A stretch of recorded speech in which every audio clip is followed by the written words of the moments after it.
नए नए इसमें मंत्रियों के त्यागपत्र नहीं होते हैं भैया, वो यूपीए गवर्नमेंट नहीं है, एनडीए गवर्नमेंट है। যুৱ প্ৰজন্মই বদলি কৰিব ভাৰতৰ ৰাজনীতি, কপি উঠিল মোদীৰ গাদী, বিজেপিৰ পুৰণি 5 ষ্ট্ৰেটেজি ফ্লপ। প্ৰিয় দৰ্শক, বিগত 12 বছৰ ধৰি যিসকলক আপুনি দিল্লীৰ মসনদৰ অজেয় অধিপতি বুলি ভাবি আহিছে, যিসকলে প্ৰচাৰৰ পোহৰ আৰু 5টা কেমেৰাৰ চমক দেখি অভ্যস্ত হৈছিল, সেই চৰকাৰ আজি আঁঠু কাঢ়িবলৈ বাধ্য হৈছে। কক্ৰজ জনতা পাৰ্টিৰ অনমনীয় ৰাজপথৰ সংগ্ৰামৰ সন্মুখত নতি স্বীকাৰ কৰি অৱশেষত পদত্যাগ কৰিলে কেন্দ্ৰীয় শিক্ষামন্ত্ৰী ধৰ্মেন্দ্ৰ প্ৰধানে।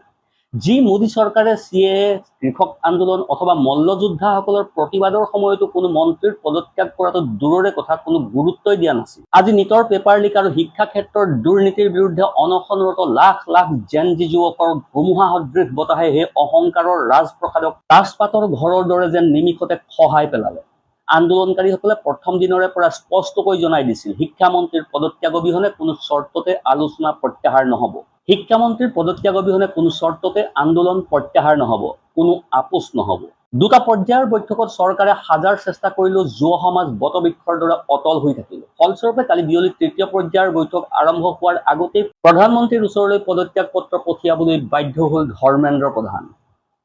যি পদত্যাগ পত্ৰ ৰাষ্ট্ৰপতিয়েও গ্ৰহণ কৰিছে। CJPয়ে উত্থাপন কৰা 3টা দাবীৰ প্ৰথম দাবীটো আদায় কৰিলে এই যুৱ প্ৰজন্মই।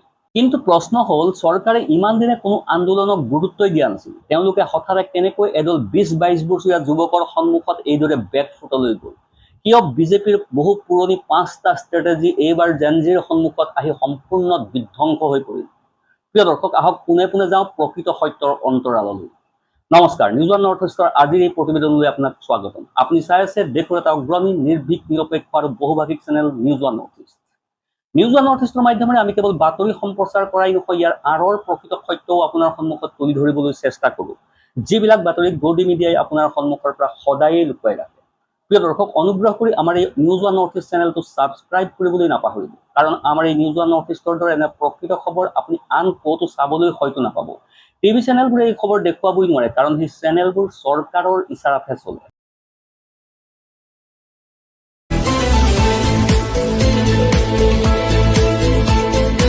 অহংকাৰী মোদী চৰকাৰে বিগত 12 বছৰত হাজাৰটা কেলেংকাৰী বা আন্দোলনৰ সন্মুখীন হোৱাৰ পাছতো নিজৰ কোনো মন্ত্ৰীৰ পদত্যাগ গ্ৰহণ কৰা নাছিল। नए नए इसमें मंत्रियों के त्यागपत्र नहीं होते हैं भैया, वो यूपीए गवर्नमेंट नहीं है, एनडीए गवर्नमेंट है। আজি জেনজি তথা কক্ৰজ জনতা পাৰ্টিৰ অদম্য প্ৰতিবাদৰ জোৱাৰে সেই চৰকাৰৰ দম্ভ চূৰ্ণ বিচূৰ্ণ কৰি পেলালে। কিয় অৱশেষত পদত্যাগ কৰিবলৈ বাধ্য হল কেন্দ্ৰীয় শিক্ষামন্ত্ৰী ধৰ্মেন্দ্ৰ প্ৰধান? হয়, নিটৰ প্ৰশ্নকাকত ফাদিল আৰু শিক্ষা ক্ষেত্ৰৰ ৰন্ধ্ৰে ৰন্ধ্ৰে সোমাই থকা দুৰ্নীতিৰ বিৰুদ্ধে যি আন্দোলনৰ জুই জ্বলিছিল, যন্তৰ মন্তৰত আন্দোলনকাৰীসকলে প্ৰথম দিনৰে পৰাই স্পষ্টকৈ জনাইছিল, মন্ত্ৰীৰ পদত্যাগ অবিহনে কোনো বুজাবুজি নহব। দুৰ্নীতিৰ সম্পূৰ্ণ দায়িত্ব মন্ত্ৰীয়েই ল'ব লাগিব। চৰকাৰে ভাবিছিল যে অলপ চাটুকাৰিতা অথবা দুটা পৰ্যায়ৰ বৈঠকত মিঠা কথাৰে ছাত্ৰ সমাজক ভুলাব পাৰিব। কিন্তু জেনজি নিজৰ দাবীত বটবৃক্ষৰ দৰে অটল আছিল।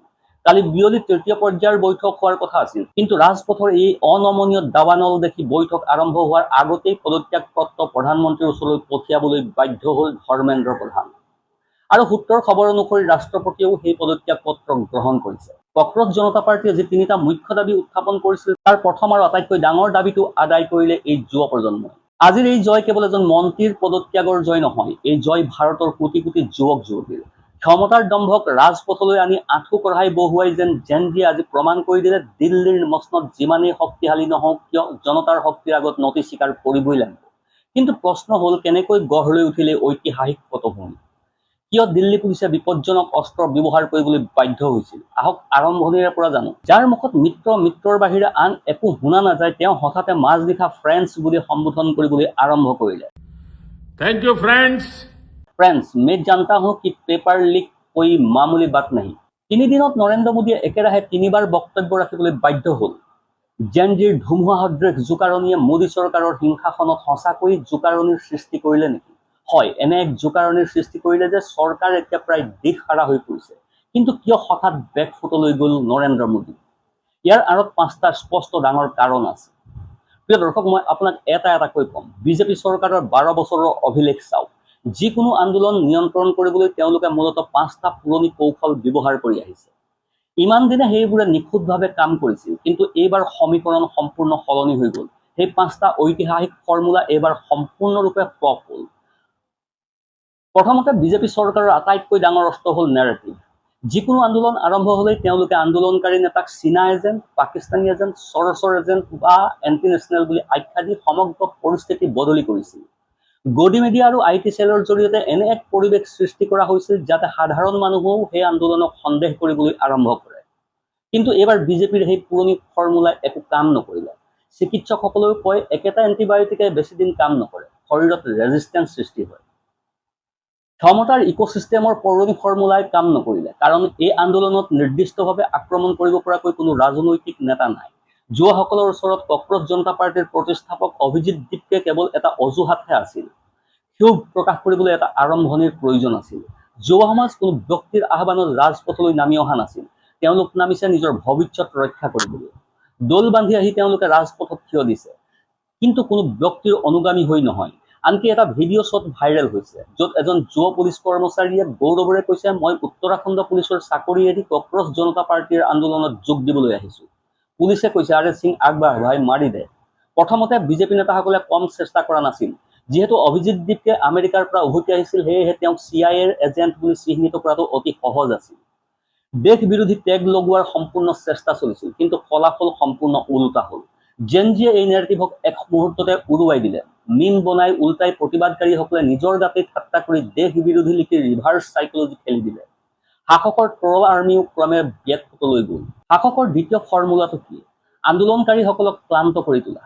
আন্দোলন যিমান পাৰে দীঘলীয়া কৰি টানি নিয়া, যাতে আন্দোলনকাৰীসকলে ক্লান্তি চম্ভালিব নোৱাৰি নিজেই ঘৰলৈ উভতি যায়। আৰু যদি তেওঁলোক নাযায়, বেছিদিন বহি থাকে, তেন্তে আৰু কথাই নাই, আন্দোলনজীৱী বা খালিস্তানীৰ টেগ লগাই দিয়া হ'ব। ঠিক যেনেকৈ আমি কৃষক আন্দোলনৰ সময়ত দেখিছিলোঁ। উদ্দেশ্য এটাই, তেওঁলোকৰ উদ্দেশ্যক লৈ প্ৰশ্ন তোলা, ৰাজনৈতিক ষড়যন্ত্ৰৰ অভিযোগ অনা। কিন্তু এইবাৰ যেতিয়া এই ছাত্ৰ আন্দোলনত সোণম ৱাংচুকে প্ৰৱেশ কৰিলে, লগে লগে ভিৰ আৰু ক্ষোভ দুগুণ বৃদ্ধি পাবলৈ ধৰিলে। প্ৰথমতে চৰকাৰে ভাবিছিল ভালেই হ'ল, অন্ততঃ ধৰি টানিব পৰা এজন মানুহ পোৱা গ'ল। কাৰণ ৱাংচুকক ইয়াৰ আগতেও এবাৰ ৰাষ্ট্ৰীয় নিৰাপত্তা আইনৰ অধীনত গ্ৰেপ্তাৰ কৰি জেললৈ পঠিয়াইছিল মোদী চৰকাৰে। কিন্তু আন্দোলনকাৰীৰ ভিৰে এইবাৰ চৰকাৰক সেই সুযোগটো নিদিলে। যুৱসকলে স্পষ্টকৈ বুজাই দিলে যে সৌৰভ দাস, অভিজিৎ দীপকে, আশুতোষ ৰাংখা অথবা সোণম ৱাংচুকে যি কৰি আছে সেয়া ঠিক আছে, কিন্তু আমি ইয়াত নিজৰ বিষয়ত সংগ্ৰাম কৰিবলৈ আহিছো। কোনো নিৰ্দিষ্ট মুখ চাই যুৱ সমাজ ৰাজপথলৈ নামি অহা নাই। ৱাংচুকক তেওঁলোকে সম্পূৰ্ণ সন্মান দিছে, কিন্তু সমগ্ৰ আন্দোলনটো তেওঁৰ ওপৰত নিৰ্ভৰ কৰি টিকি থকা নাই।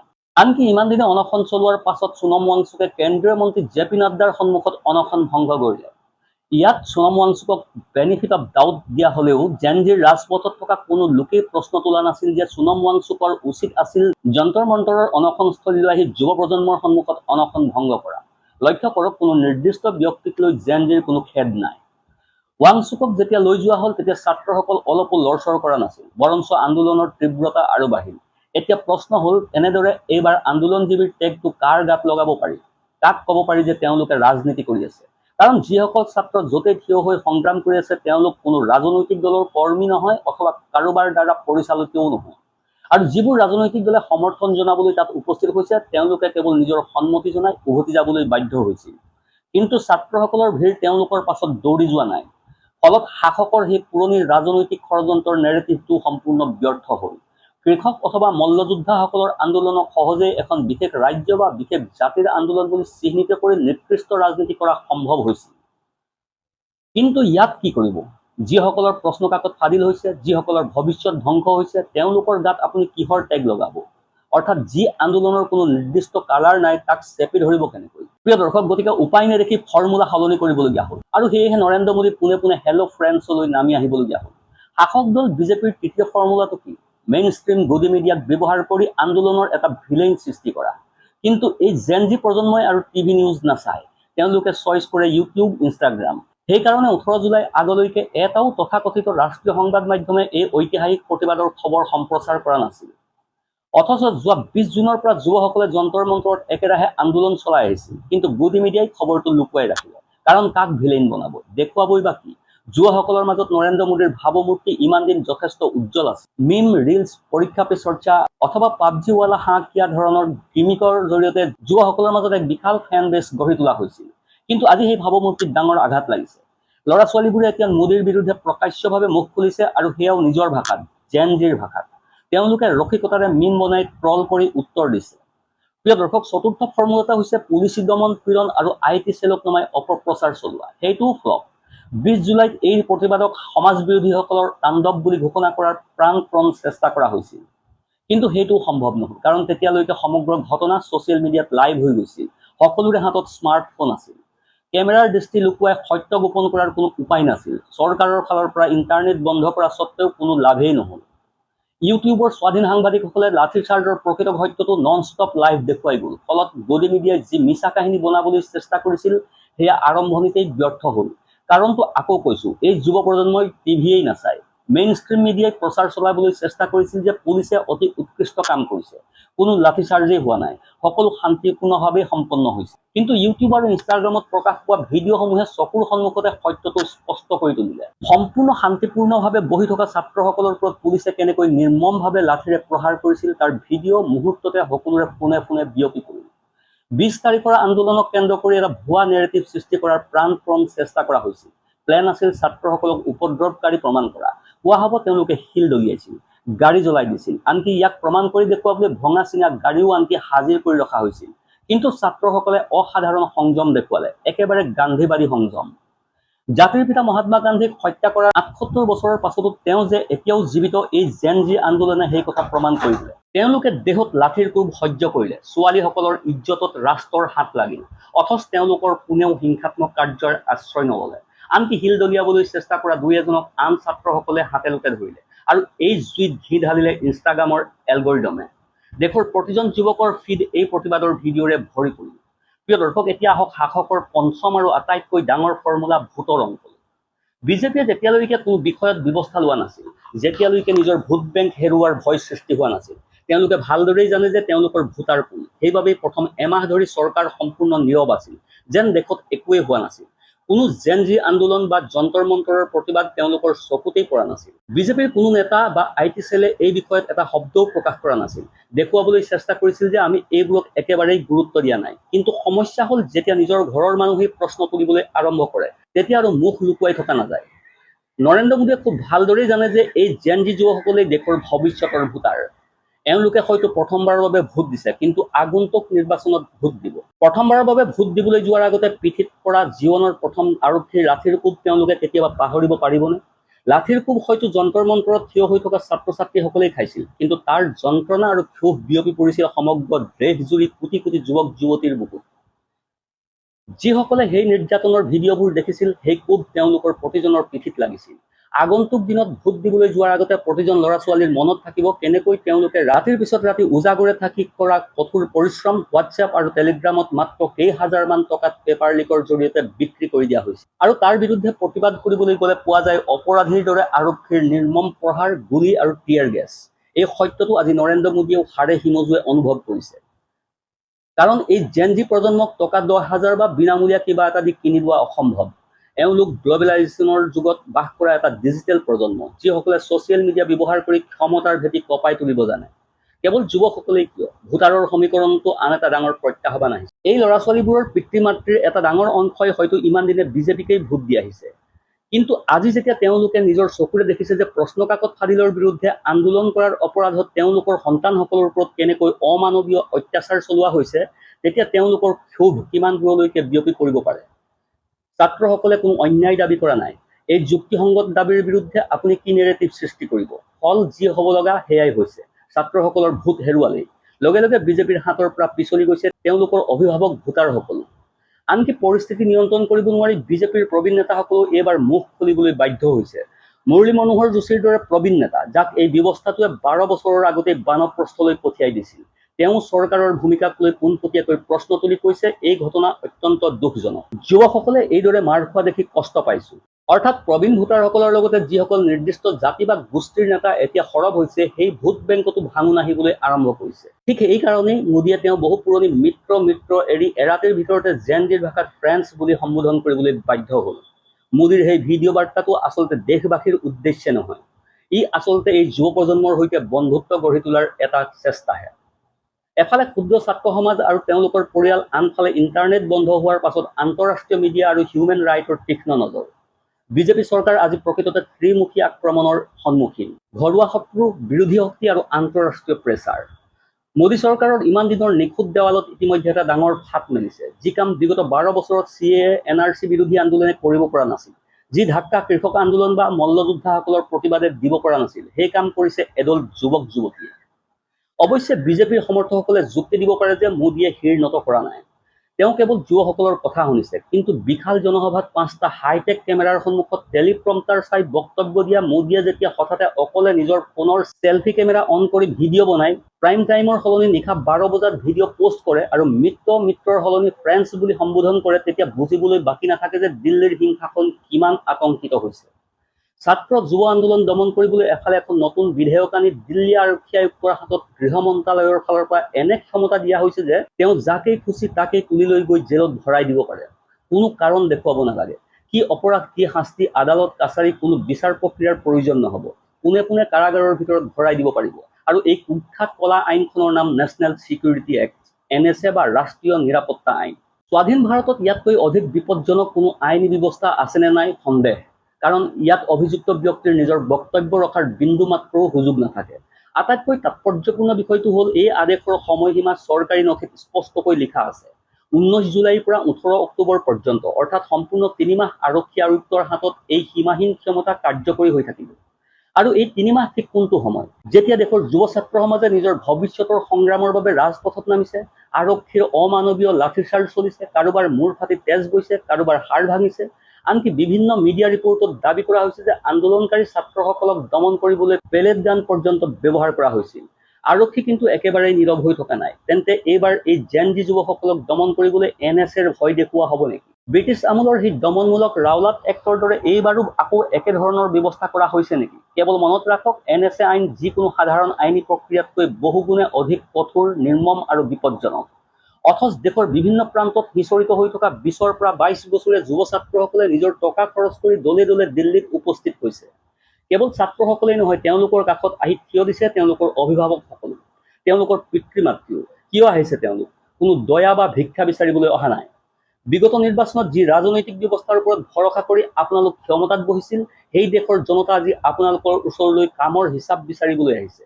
এওঁলোক আন কোনো নহয়, এওঁলোক আপোনালোকৰেই ভোটাৰ। আৰু এই যুৱ ভোটাৰসকলক আপোনালোকে উপহাৰ হিচাপে কি দিছে? টিয়াৰ গেছ, আৰক্ষীৰ নিৰ্মম লাঠিৰ কোব, ইটা, শিল। আনকি অভিযোগ উঠিছে ইউনিফৰ্ম নিপিন্ধা এদল অচিনাকি লোকক নমাই দিয়া হৈছিল ছাত্ৰসকলক প্ৰহাৰ কৰিবলৈ। ইতিহাস এবাৰ মনত পেলাওক। 2020 চনৰ 10 জানুৱাৰীত এনেধৰণৰ এখন অধিসূচনা জাৰি কৰিছিল তৎকালীন দিল্লীৰ লেফটেনেণ্ট গভৰ্ণৰ অনিল বৈজালে। সেই আদেশতো আৰক্ষী আয়ুক্তক একেধৰণৰ নেশ্যনেল ছিকিউৰিটি এক্টৰ অধীনত যাকে তাকে আটক কৰাৰ অবাধ ক্ষমতা প্ৰদান কৰা হৈছিল। ইতিহাসৰ আকৌ পুনৰাবৃত্তি হৈছে নেকি? সেই সময়ত সমগ্ৰ দিল্লী জুৰি CAA, NRC আৰু NPRৰ বিৰুদ্ধে প্ৰতিদিনে তীব্ৰ প্ৰতিবাদ আন্দোলন চলিছিল। ফলত এই অধিসূচনা খবৰ অহাৰ লগে লগে সাধাৰণ জনতাৰ মনত আতংক বিয়পি পৰিছিল যে এইবাৰ এক বৃহৎ দমন উৎপীড়ন আৰম্ভ হ'ব, আন্দোলনকাৰীসকলক ঘৰৰ পৰা তুলি নিয়া হ'ব। আৰু তাৰ পাছত কি হৈছিল সেয়া আপোনালোক সকলোৱে নিজ চকুৰেই দেখিছে, কেনেকৈ সেই আন্দোলনটো দমন কৰা হৈছিল। একেই ঘটনা 2021 চনতো ঘটিছিল, ঠিক যেতিয়া কৃষক আন্দোলন তুংগত আছিল। প্ৰিয় দৰ্শক, এতিয়া আহক বুজি লওঁ এই NSA আচলতে কি। এই আইনৰ সুবিধা লৈ আৰক্ষীয়ে যিকোনো সাধাৰণ মানুহক প্ৰিভেণ্টিভ ডিটেনশ্যনত ৰাখিব পাৰে। অৰ্থাৎ আপোনাৰ বিৰুদ্ধে আদালতত কোনো অপৰাধ প্ৰমাণিত হোৱাটো দূৰৰ কথা, কোনো বিচাৰ নোহোৱাকৈ কেৱল সন্দেহৰ ভিত্তিত আপোনাক জেলত বন্দী কৰি ৰখা হ'ব। অজুহাত হিচাপে কোৱা হ'ব, ৰাষ্ট্ৰৰ সন্দেহ হৈছে যে আপুনি ভৱিষ্যতে ৰাষ্ট্ৰীয় নিৰাপত্তাৰ বাবে বিপদ হ'ব পাৰে অথবা জনশৃংখল বিঘ্নিত কৰিব পাৰে। প্ৰিয় দৰ্শক, এবাৰ ভাবি চাওক, আপুনি হয়তো একো কৰাই নাই, কিন্তু আপোনাক কোৱা হ'ব আজি একো কৰা নাই ঠিকেই, কিন্তু আমাৰ সন্দেহ হৈছে যে কাইলৈ আপুনি কিবা এটা কৰিব পাৰে, সেয়েহে জেললৈ যাওক। আপোনাৰ 1919 চনৰ এপ্ৰিল মাহৰ সেই জালিয়ানৱালাবাগৰ হত্যাকাণ্ডৰ কথা হয়তো মনত আছে। জেনেৰেল ডায়াৰে নিৰস্ত্ৰ জনতাৰ ওপৰত নিৰ্বিচাৰে গুলী চলাইছিল। কিন্তু জালিয়ানৱালাবাগত সিদিনা কিয় ভিৰ কৰিছিল পৰাধীন দেশৰ সাধাৰণ জনতাই?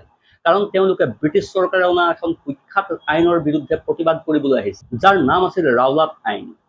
আজিৰ NSA আৰু তেতিয়াৰ ব্ৰিটিছৰ ৰাওলাট আইন দুয়োটাৰ মিল কিন্তু অবিশ্বাস্য। একেধৰণৰ ব্ৰিটিছৰ ৰাওলাট আইনে ইংৰাজ আৰক্ষীক সেই অবাধ ক্ষমতা দিছিল, যাৰ বলত তেওঁলোকে কোনো মোকৰ্দমা বা বিচাৰ নোহোৱাকৈ কেৱল সন্দেহৰ ভিত্তিত যিকোনো ভাৰতীয়ক জেলত ভৰাই ৰাখিব পাৰিছিল। প্ৰিয় দৰ্শক, আৰু আজি স্বাধীন ভাৰতৰ NSAও ঠিক একেই কাম কৰে। আজি মোদী চৰকাৰ যি ভয়াৱহ পৰিস্থিতিত পৰিছে, তেনে পৰিস্থিতিৰ পৰা বাচিবলৈ শিক্ষামন্ত্ৰী ধৰ্মেন্দ্ৰ প্ৰধানক বলিৰ পথা সজোৱাৰ বাহিৰে তেওঁলোকৰ সন্মুখত আন কোনো পথ খোলা নাই। ক্ষমতাৰ নিচাত বিভোৰ হৈ থকা শাসক দলে ভাবিবও পৰা নাছিল যে ভাৰতৰ যুৱ সমাজে এনেদৰে তেওঁলোকক ক্ষমতাৰ হিংসাখন কঁপাই দিব। ভাবিবও পৰা নাছিল জেনজিৰ ক্ষোভৰ জুই দিল্লীৰ মছনদৰ পৰা আৰম্ভ কৰি প্ৰতিখন ৰাজ্যৰ প্ৰতিটো গলিলৈকে বিয়পি পৰিব। হিংসাখন আজি কেৱল কঁপি উঠাই নহয়, হিংসাখনৰ দম্ভ আজি ধ্বংস হৈ পৰিছে। আৰু এই সংগ্ৰাম তেতিয়ালৈকে বন্ধ নহ'ব যেতিয়ালৈকে এই অহংকাৰী ছিষ্টেমৰ শিৰ নত নহয়। ৰাজপথৰ এই জুই জ্বলি থাকিব। আপোনাৰ মতামত কি আমাক কমেণ্ট কৰি নিশ্চয় জনাব। লগতে চেনেলটো লাইক কৰক, শ্বেয়াৰ কৰক আৰু ছাবস্ক্ৰাইব কৰক। যদি আপুনি এই ভিডিঅ'টো আমাৰ ফেচবুক পেজত চাই আছে তেন্তে ফেচবুক পেজটো ফ'ল' কৰিবলৈ নাপাহৰিব। যদি আপুনি এই ভিডিঅ'টো আমাৰ YouTube channel News One North ইষ্টত চাই আছে তেন্তে নিউজ ওৱান নৰ্থ ইষ্টক ছাবস্ক্ৰাইব কৰিবলৈ নাপাহৰিব। অনুগ্ৰহ কৰি ভিডিঅ'টো শ্বেয়াৰ কৰিব। Bureau report, News One North east.